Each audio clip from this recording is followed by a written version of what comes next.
Hello, I'm Stan and welcome to my channel. Today's topic is balancing your camera on your gimbal or on your 3-axis stabilizer.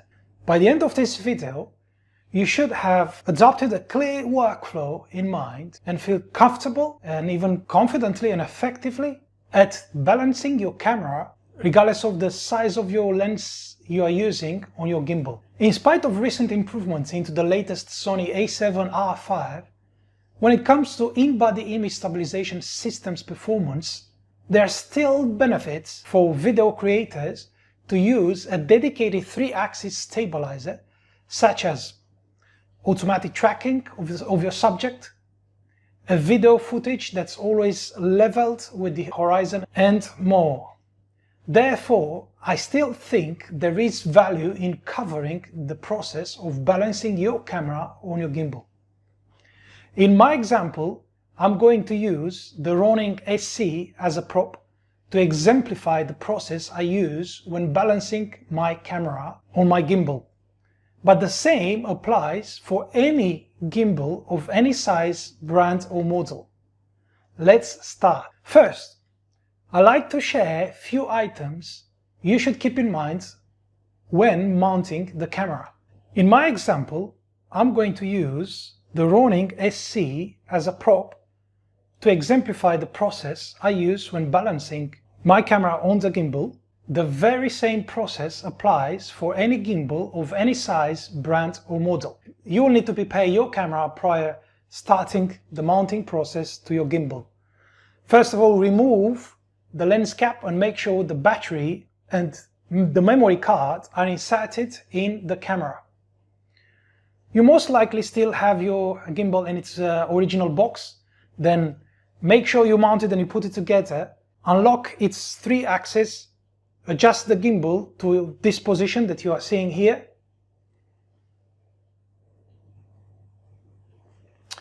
And then lock the 3-axis back again. Depending on your lens size or diameter and the camera that you are using, if your lens, when you mount it to the camera, it's bigger than the camera. Let's say you are using a lightweight camera such as an APS-C one, APS-C sensor one, it's a small one like a Sony a6300 camera, then consider using a riser. What is a riser? This is the riser plate between your camera and the dovetail. This is your dovetail here.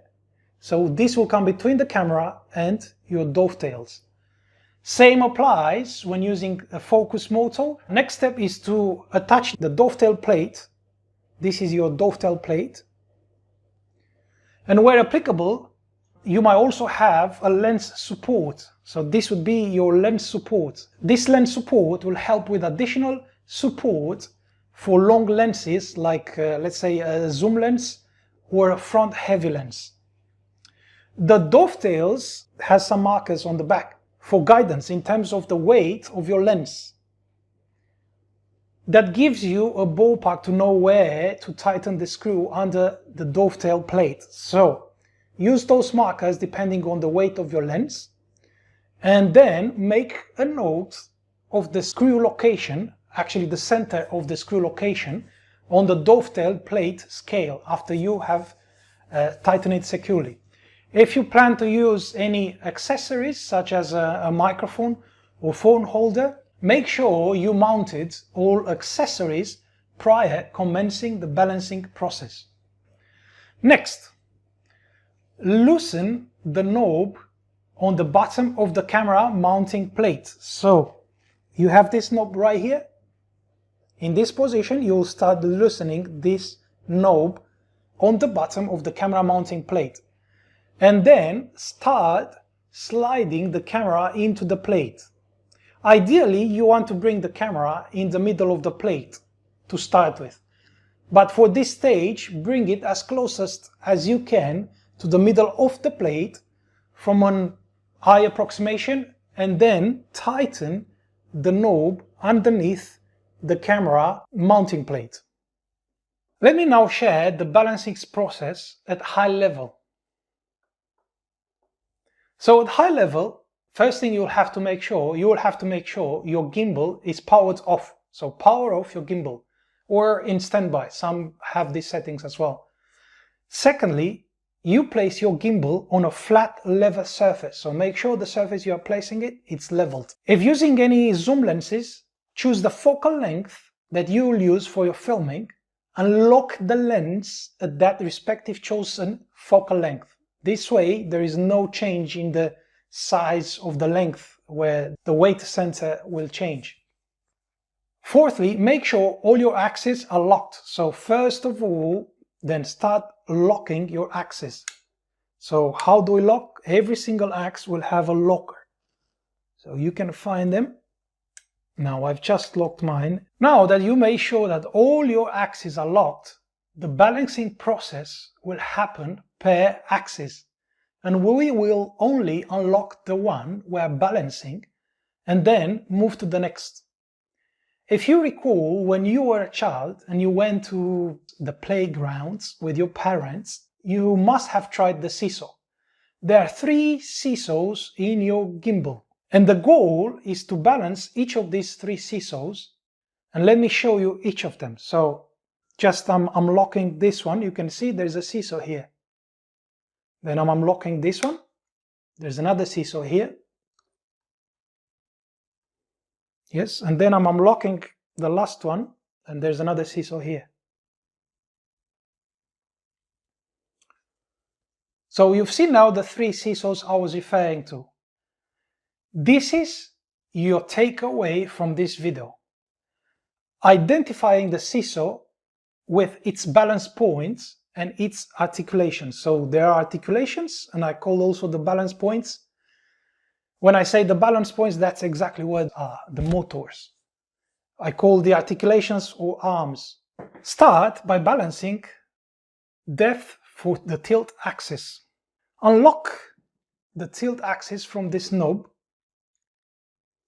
and hold the camera with your left hand.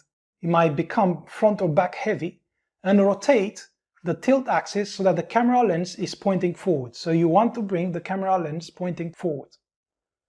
Obviously you need to unlock the tilt axis as well. So I've just unlocked the tilt axis as well from here. Now loosen the knob under the camera mounting plate and perform the balance by moving the camera forward or backwards until the camera is balanced. And after it's balanced, tighten the knob underneath the camera mounting plate. So you loosen this one, you balance to make sure it's not front or back heavy, and then you lock it back once it's balanced. Next, balance the vertical tilt.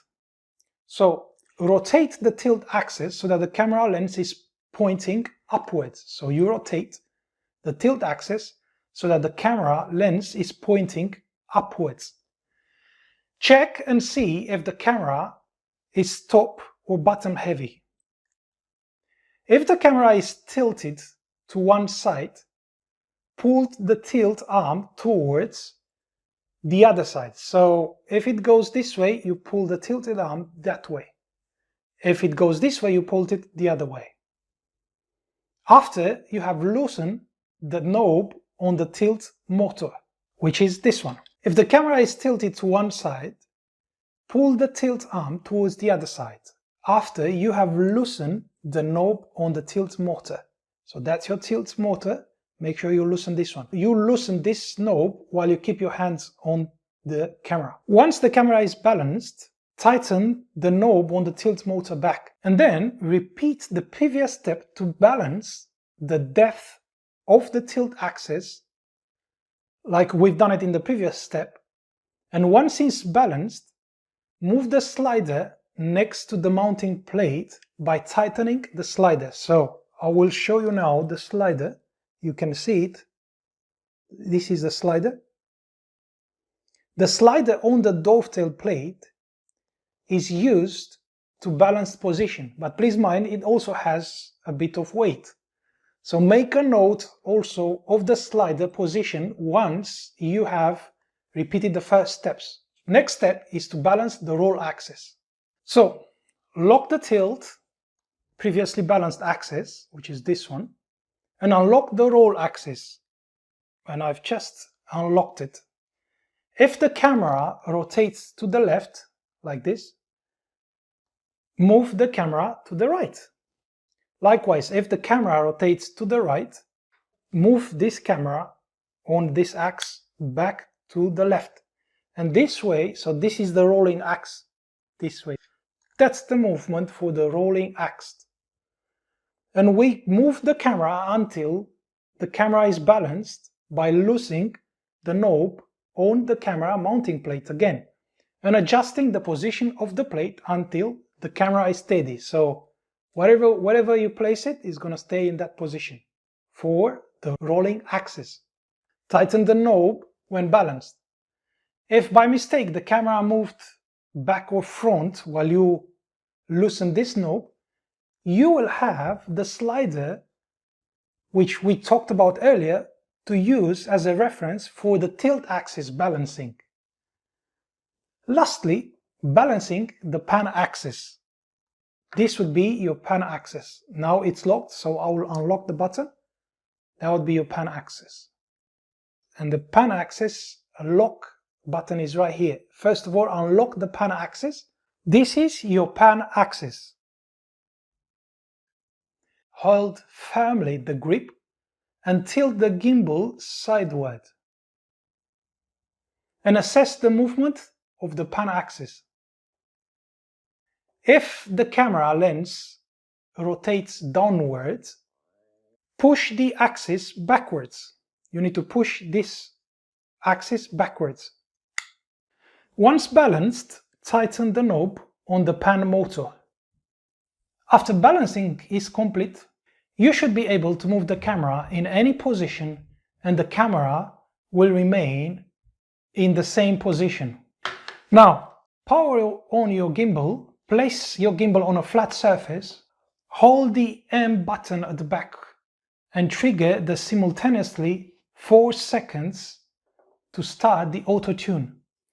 This is a fine tuning for calibration of the motors to compensate for any tolerance in the balance. You can also perform the auto tune function the same from the phone app itself if you connect your gimbal to your phone through Bluetooth, if you pair it. Once it's balanced, next time you'll only need to balance on the tilt axis, including when you use a different lens. What I also do is to keep track in an Excel file of the screw position on the dovetail where I mounted the camera. Also details around accessories, if I use, let's say, a riser plate or any lens support accessories for a particular lens and camera combination. Go back to your Excel file and rebuild those settings to quickly balance it in the future. This way it takes me under a couple of minutes to complete the balancing process. One tip I do want to share is around the charging. The gimbal I use, it's a Ronin-SC, and it requires quite a good power source for charging. Please use either USB 3.1 standard or a powerful USB charger, as it will fail to charge if you use your usual standard phone charger. I hope you found this useful and informative, and if you have and you like this video, give us a thumbs up. That always helps. And if you haven't subscribed already, just click on that subscribe button. It's a free way that you can support this channel so that more videos like this one can be created in the future. Let's conclude with what the takeaways of today's videos are. We covered what is the workflow you should keep in mind when balancing your camera on your gimbal. First, identify the seesaw with their center points where the motors actually are located. So this would be one seesaw, that's one motor point. This is another one, another seesaw, another motor, and there is another one at the back. That would be the third one, another seesaw. Start with all the axes locked first, then unlock one at a time and make note of the camera position on the dovetail and your slider position.